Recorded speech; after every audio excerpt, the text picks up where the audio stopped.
Friends, आज मैं आपको एक ऐसे इन्फेक्शन के बारे में बताऊंगा जिस इन्फेक्शन के बारे में बहुत से लोग नहीं जानते हैं और बहुत सीवियर इन्फेक्शन है, बहुत ख़तरनाक इन्फेक्शन है। ये इन्फेक्शन ना तो वायरल इन्फेक्शन है, ना बैक्टीरियल इन्फेक्शन है, ना फंगल इन्फेक्शन है और ना ही इस इन्फेक्शन का कोई इलाज है। ये इन्फेक्शन का कोई वैक्सीन भी नहीं है इसको कंट्रोल करने के लिए।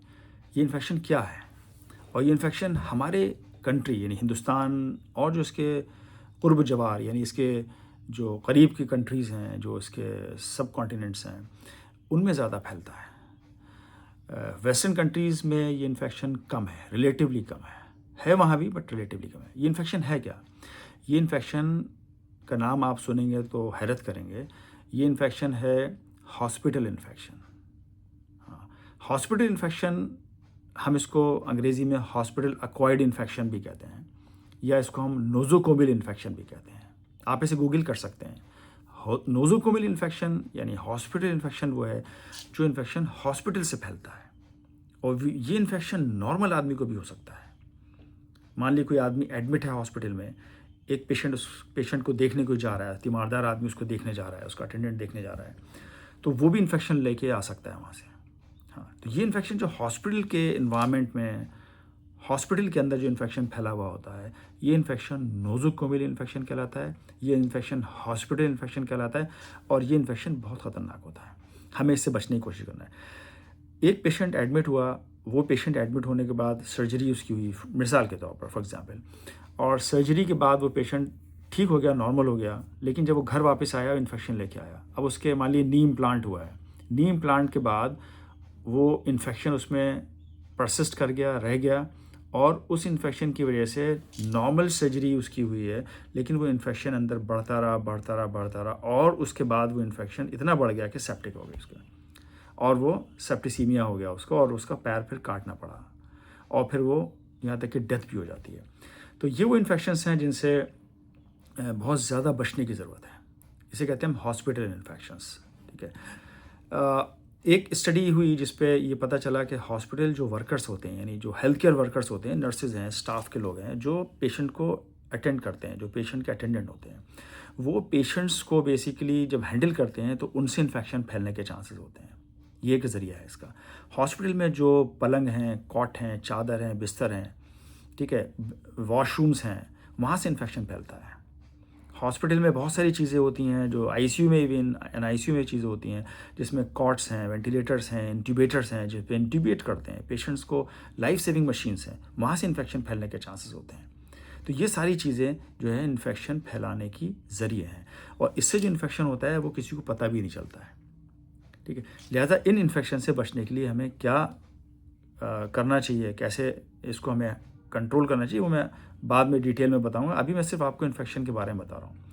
एक स्टडी के मुताबिक, अकॉर्डिंग टू वन स्टडी, हमें ये पता चला कि जो हैंड वॉश हुए हेल्थ केयर वर्कर्स के, उस हैंड वॉश के अंदर जो बैक्टीरिया मिला और जो सेल्स मिले, जो बैक्टीरियल कंटामिनेंट सेल्स मिले, वो सेल इतने ख़तरनाक थे कि उसको किसी भी एंटीबायोटिक से ट्रीट नहीं कर सकते। उसको हम कहते हैं मरसा, MRSA।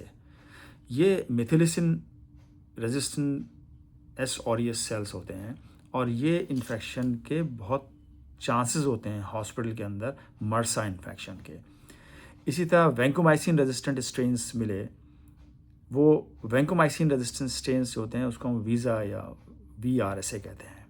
तो ये सारे इन्फेक्शंस जो हॉस्पिटल्स में फैल रहे हैं, जो हॉस्पिटल के थ्रू हो रहे हैं, ये बहुत ख़तरनाक इन्फेक्शन है। लिहाजा हमें इससे बचने की कोशिश करना चाहिए और हमें इसका सबसे बेस्ट और सबसे अच्छा आसान तरीका ये है कि हमें हाइजीन, सैनिटेशन का पूरा ख्याल करें, साफ़ पानी का इस्तेमाल करें, खाना पीना साफ़ हो। हॉस्पिटल में जो अटेंडेंट को हम देखने जाएँ वहाँ सफाई सुथराई होना चाहिए। जो अटेंडेंट जाए वो साफ़ सुथरा होना चाहिए, उसके हाथ सही होना चाहिए, उसके हाथ में कोई कंटामिनेशन नहीं होना चाहिए। जब पेशेंट से मिलें, क्योंकि पेशेंट्स की इम्यूनिटी कम होती है, तो पेशेंट से जब मिलें तो पेशेंट्स से हाथ ना मिलाएं, पेशेंट्स के करीब ना जाएं, पेशेंट से दूर रहें। उससे दोनों फ़ायदे हैं, पेशेंट का इन्फेक्शन भी आपको नहीं लगेगा और आप भी अपना इन्फेक्शन जो कैरी करके बाहर से ले जा रहे हैं हॉस्पिटल के अंदर, उससे पेशेंट्स बच जाएगा। लिहाजा इसका हमें ध्यान रखना है और हमें अपने एनवायरनमेंट से इन्फेक्शन को इरेडिकेट करना है, दूर करना है। क्यों? क्योंकि दवाओं का इस्तेमाल हम नहीं करें। अगर हम इन्फेक्शन में फंस जाएंगे, इन्फेक्शन हो जाएगा, तो हमें दवाओं का इस्तेमाल करना पड़ेगा। दवाएं ख़त्म हो चुकी हैं, तो हम इन दवाओं को सेव करना है।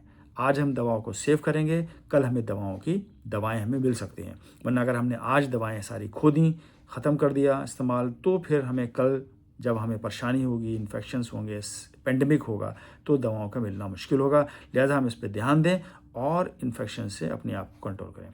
तो मेरा टेक होम मैसेज ये है कि हॉस्पिटल के इन्फेक्शन से, यानी नोज़ोकोमियल इन्फेक्शन से, हॉस्पिटल एक्वायर्ड इन्फेक्शन से हमें अपने आप को बचाना है, अपने पेशेंट्स को बचाना है।